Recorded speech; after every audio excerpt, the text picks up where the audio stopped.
So in this video, I just want to talk to you about starting in detailing, whether it's just like you want to purchase your first couple tools or products to detail your own vehicle, or maybe you want to make that jump and detail vehicles for money.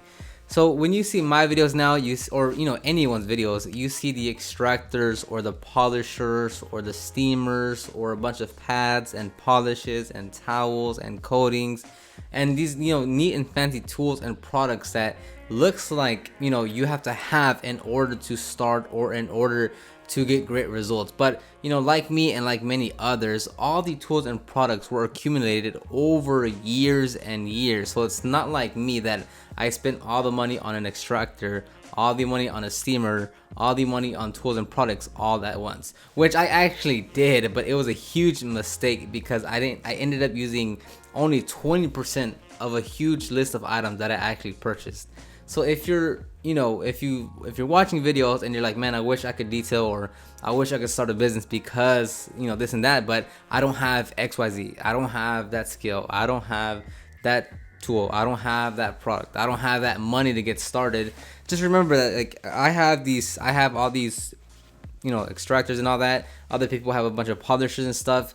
It's no one started with where they are right now. Like where I started 4 years ago, or let's just say wherever I was 4 years ago, is nowhere compared to where I am now. And if you compare me right now, or anyone compared to what they're going to be in 4 years, there's no comparison. So it's always going to be progress with your tools, with your skill set, and with your experience. So when I first started, I literally just had brushes, like no pump sprayer, no fancy tools, no fancy brush. Like it was literally just the most basic tools and products to get started. There was nothing but elbow grease used in every single vehicle that I worked on because I didn't have any of those more advanced or more fancy tools and products to use on the vehicles. And everyone's situation is going to be different, so you can't really have a cookie cutter process or method in terms of how you get started. But a general rule of thumb is saying, hey, look, if you don't have all the money, if you don't have all the time, if you don't have all the confidence that you need to tackle everything, then why don't you just start with the smallest thing that you can tackle?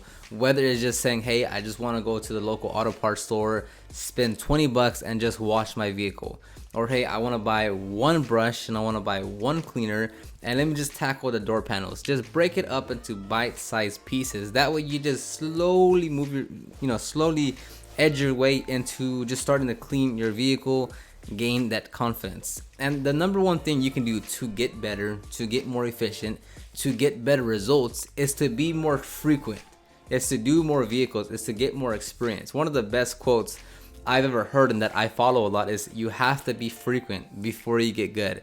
So if you clean one door panel or one vehicle, or you polish one vehicle and you don't like the results, well then how about you try doing 10 more, and I'm pretty sure you're gonna get a lot better over those 10 vehicles. But if you just stay with one vehicle or one instance or one situation that didn't pan your way and you want to give up there, or you think it's too difficult, then it's not ever going to work out for you. So it's better to say, hey, look, one vehicle didn't work out, or I didn't like the results, let me do another one. Let me tweak this, let me change that, let me go watch a video about this, let me read about that, let me try to change up this, and then do another one, and then do another one. And over time, it should be by default, if you're putting the work and you're generally like interested in improving your process and methods, then every car you work on, every single time you go out there to clean something, you're going to get better, you're going to get more efficient, because you're getting more experience and wisdom in your noggin about how to actually work.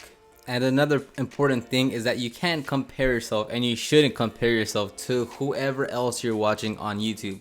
Again, it goes back to that person, that detailer has accumulated their skills and knowledge and tools and products over years. It's not like they said, you know what, I want to buy 2 polishers and a bunch of pads and polishes, tomorrow, and let me drop, $1,000 on all this equipment. No, it's over time. Like you start off with something affordable, something economical, like $150 machine, and then you say, okay, a couple months, you do several vehicles, and then you're like, you know what, let me upgrade to this other tool, and then it just progressively gets better. But you shouldn't say, you know what, I can't do it because that person has XYZ, or I can't do it because that person is getting amazing results and I couldn't match that. That's really not needed.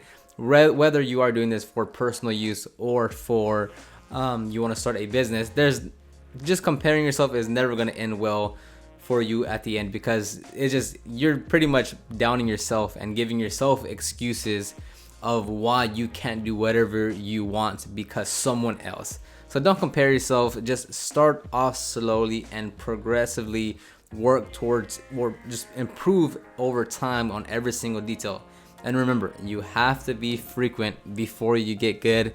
There's no other way around it. And if you are doing this as a business, then when it comes to pricing, when it comes to how long it should take you, when it comes to whatever that is, it comes down to experience. You have to be frequent before you get good. I get dozens and dozens and dozens of questions per week of people wanting to know what they should charge, how much they should charge, how to charge, the process they should do. And the biggest thing comes down to, hey, look, the best answer is just going out there, doing the work, and you'll learn a lot more than if I tell you what you should be doing. If you think that $100 is good for that detail, go do it for $100, and then you'll see if that's a good price for how much work you put into it. You might say, hey, that was actually a lot of work for very little money. I definitely need to raise my pricing. And that's what most likely is going to happen, but you don't know that until you just go out there and actually do it, to get that experience and to get that reality check into what you wanted to do. Because detailing looks fun, it looks great, but like a lot of people tell me, it's actually very labor intensive compared to what it actually looks like on the videos.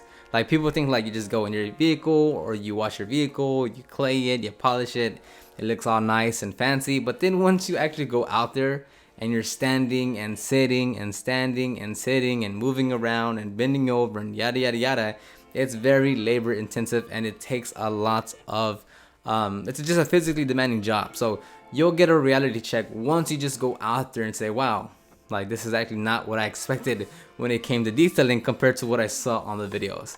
So just wanted to make this video to hopefully just help you, so someone, either it's for your business or for personal use, just to get started, whether it's small, whether over it's a long period of time. As long as you get that confidence, you enjoy what you're doing, then that's all that should be focused in the beginning. Is just, hey, let me just get started and take the first couple of steps. If it's not in the best way that I want to get started, that's fine, as long as I get started and progressively move towards my main goal. That's what really counts. If you have any comments, questions, feedback, leave that in the comment section down below, and I'll see you on the next one.